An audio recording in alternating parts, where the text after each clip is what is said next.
वाले जिनका माने चलनी हसलन सूप के जिनका आपने 72 को छेद, उनका तो खुद ही छिद्र है और माफी मांग लिया तो बात ही खत्म हो जाती है। और जो बीजेपी के नेता बोल रहे हैं आप किए तो रसलीला, मैं किया तो करेक्टर झीला, यही है।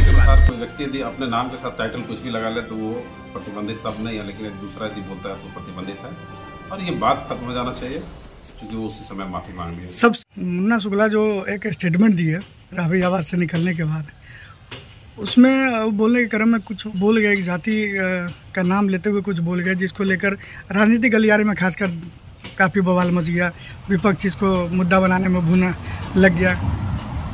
देखिए, जहाँ तक सवाल है, अगर किसी भी तरह के माननीय मुन्ना शुक्ला जी से बोलने में अगर आवाज़ फिसल गई तो उन्होंने माफ़ी मांग लिया और माफ़ी मांग लिया तो उसी जगह वह जो है, जो शब्द है और जो उन्होंने बोला, उसके लिए किसी भी तरह का राजनीतिक चर्चा होने की कोई जगह ही नहीं बचता है। जहां तक सवाल है, आपके चैनल के माध्यम से अभी जो भी दर्शक देख रहे हैं उन लोगों से भी अगर हम एक माननीय जो बीजेपी जो चुटकी ले रहा है, जो ये भारत जलाओ पार्टी है और उसके जो नेता हैं, उनके नाम लेने में भी थोड़ा सा हमें थोड़ा आपके चैनल के माध्यम से कहना पड़ रहा है कि कुछ अगर इस पे लगे तो आप लोग थोड़ा सा परहेज करेंगे और हमें भी माफ करेंगे, ताकि उन्होंने जो नाम लिखा है श्री जनक, माननीय जनक के, वह अपने नाम के आगे क्या लगाते हैं, वह कौन सी शब्द है, वह क्या है, वो तो सांसद रहे हैं, क्या जाति, अगर आप मंत्री जी का पूरा नाम क्यों नहीं बोल पा रहे? वही तो कर रहे हैं कि हमको भी माफी पहले ही मांग ले रहे हैं आपके चैनल के माध्यम से कि कहीं वह शब्द पर किन्हीं लोगों की आपत्ति हो जाए। चूंकि है जो पार्टी की बात है तो सामाजिक न्याय का अगर सबसे ज्यादा सम्मान अगर किसी ने देने का काम किया तो लालू प्रसाद यादव जी ने देने का काम किए, और जिसका उदाहरण है कि वैशाली जिले में अपने हाजीपुर संसदीय क्षेत्र से हमारे जो राष्ट्रीय जनता दल के उम्मीदवार शिवचंद्र राम आ रहे हैं, जो उस जाति से हैं और वह 2 बार मंत्री रहे हैं, हमारे यहाँ से विधायक महुआ से रहे हैं, राजापाकर से रहे हैं। तो शिवचंद्र राम का नाम आप पूरा ले लिए, जनक जी का पूरा नाम यही तो कर रहे हैं कि जनक जी जो बोल रहे हैं बीजेपी वाले, जो ये आवाजों पर एक चुटकी ले रहे हैं, उस जाति का अपमान करने का काम खुद कर रहे हैं। उनको शर्म आनी चाहिए। और वो सांसद रहे हैं, आप नाम क्या क्या लिखते हैं साहब, क्या लिख रहे हैं, क्या है नाम, माननीय जनक, अरे लिखते तो जनक चमार हैं, तो क्या वह शब्दों के लिए नहीं, वो अपने जाति को संबोधित नहीं कर रहे हैं, क्या जाति के अपमान तो नहीं कर रहे हैं? आपको डर नहीं लग रहा उनका नाम लेते? ये तो हम आपको पहले ही आपके चैनल के माध्यम से लोगों से माफी मांग लिया हूँ कि अगर उनकी शब्दों पर आपत्ति है तो आप सभी मुझे माफ करेंगे, क्योंकि उन पे आपत्ति होनी चाहिए। वह माननीय मंत्री है, सांसद रहे हैं गोपालगंज से, आज भी विधान पार्षद के सदस्य है, विधान परिषद के सदस्य है और शायद अभी की सरकार में मंत्री है। और ऐसे लोगों की आवाजों पे पहले मैं आग्रह करता हूं, अगर सबसे ज्यादा अगर सम्मान करता हूं मैं अपने समाज में, तो मैं वही सबसे जो नीचे तबके के लोग हैं, जिस समुदाय की बात आ रही है, उनको सम्मान करता हूं। उनके यहाँ मैं आज भी पत्तल पर बैठ करके एक साथ बैठ करके भात खाने का काम करता हूं। मैं उस समाज के लोग हूं। क्या चाहते हैं आप? क्योंकि मंत्री जी का नाम आप ले रहे हैं लेकिन थोड़ा घबराहट आप में दिख रहा है। एक चीज तो वही तो बता रहे हैं, वही बीजेपी वाले जिनका माने चलनी हसलन सूप के जिनका आपने 72 को छेद, उनका तो खुद ही छिद्र है। और इस बार वैशाली की जनता जवाब देगी, वो बरगलाने का काम नहीं करे और वैशाली ने अपने बेटा को चुनेगा। एक तरफ शिवचंद्र राम है तो दूसरी तरफ माननीय मुन्ना शुक्ला है। और आपको मैं बता देना चाहता हूं कि यह लोकतंत्र की धरती है और हमारे दोनों नेता जितने का काम करेंगे। एक और पहले कहते थे लेकिन जनक जी का नाम अरे वैसे लोगों का क्या नाम लिया जाए जो लोग खुद अपनी चलनी में छेद है तो डर लगता है रहे हैं, लेकिन उनका पूरा नाम लेने में तो डर लगता होगा। पहले तो मैं आपको स्पष्ट बता रहा हूँ ना कि ऐसे लोगों को खुद परहेज करनी चाहिए ना, जो अपने नाम के आगे जाति, यानी जाति में भी वो अपने नाम लिखे हैं, सर्टिफिकेट नाम लिखे हैं जनक चमार, तो उनके नजर में उसका सम्मान होगा उस शब्द का। बिल्कुल मैं सम्मान करता हूँ। अरे अच्छा एक बात बताइए, किसी जाति से जन्म लेने से क्या मैं छोट हो जाऊंगा? मानवीय गुण होना चाहिए। और मुन्ना शुक्ला जी ने लालगंज से 3-3, 4-4 बार विधायक हुए हैं, तो उस समय भी अगर सबसे नीचे तबका का लोग है उसको गला लगाने का काम किए हैं।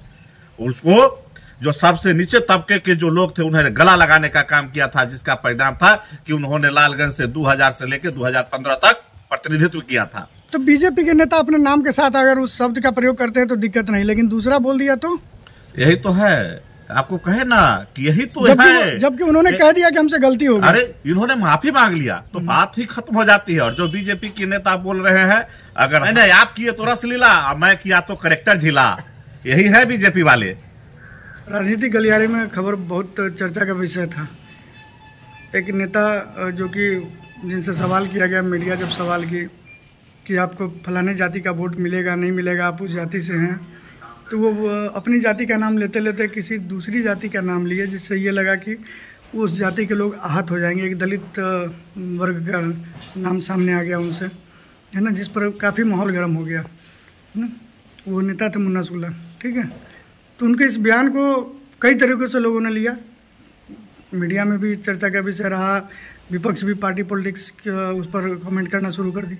आप इसको किस रूप में देखते हैं? आप जिला प्रवक्ता हैं भाजपा के। देखिए, भाजपा प्रवक्ता के नाते तो मेरा फर्ज बनता है कि जो पार्टी के बड़े पदाधिकारी जिस तरह का बात बोल रहे हैं उसी बात को बोले, लेकिन हम स्थानीय हैं और उनके वक्तव्य के साथ उनका फिर माफ़ीनामा भी आया है। बिल्कुल। और निश्चित रूप से जब कोई आदमी से यदि गलती होता है अनजाने में और तुरंत यदि क्षमा मांगता है तो उसको क्षमा कर देना ही सबसे बेहतर कार्य है। और क्षमा वैसे भी सबसे बड़ा काम होता है, सजा से बड़ा क्षमा होता है, हमारी समझ तो यही। अब सवाल एक है कि क्या उस जाति का नाम लेना गलत है? कानूनी तो गलत माना ही जा रहा है आज के दौर में, लेकिन क्या होता है वास्तव में? वो गलत हो जाता है अगर उस जाति का नाम ले लिया तो बहुत बड़ी गलती हो गई। आपके नज़र में क्या है? तुरंत ये घटना हुआ, तुरंत माफ़ी मांग लिए। नहीं, हमारा सवाल है कि वो गलत है क्या जाति का नाम लेना? देखिए, वो तो जाति का नाम लेना तो पहले से वो सब जो है कि प्रतिबंध की सूची में है, जैसा कि हमें भी जानकारी है। प्रतिबंधित है तो फिर सवाल एक और उठता है कि जनक राम जो हैं, जनक राम न लिख के जनक चमार लिखते हैं।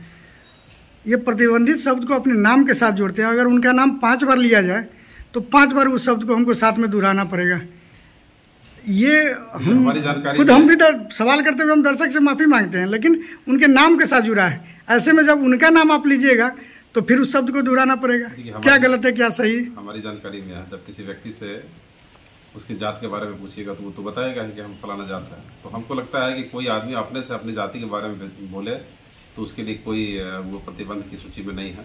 यदि दूसरा बोलता है तो दूसरा बोल दिया तो गलत है। हमें तो यही लगता है।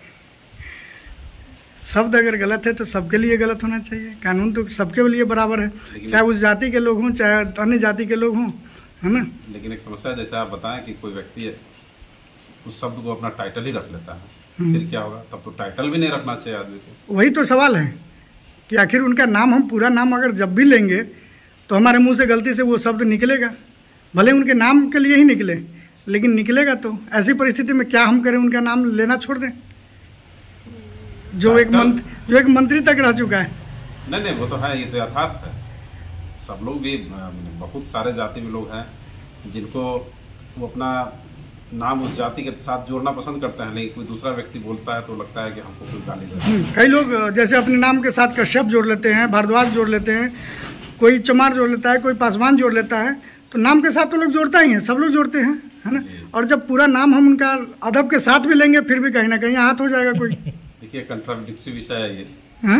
और हमारी जानकारी के अनुसार कोई व्यक्ति यदि अपने नाम के साथ टाइटल कुछ भी लगा ले तो वो प्रतिबंधित शब्द नहीं है, लेकिन यदि दूसरा यदि बोलता है तो प्रतिबंधित है। और ये बात खत्म हो जाना चाहिए, क्योंकि वो उसी समय माफी मांग ली। सबसे बड़ी बात यही है, इस बात को यहीं खत्म कर देना चाहिए।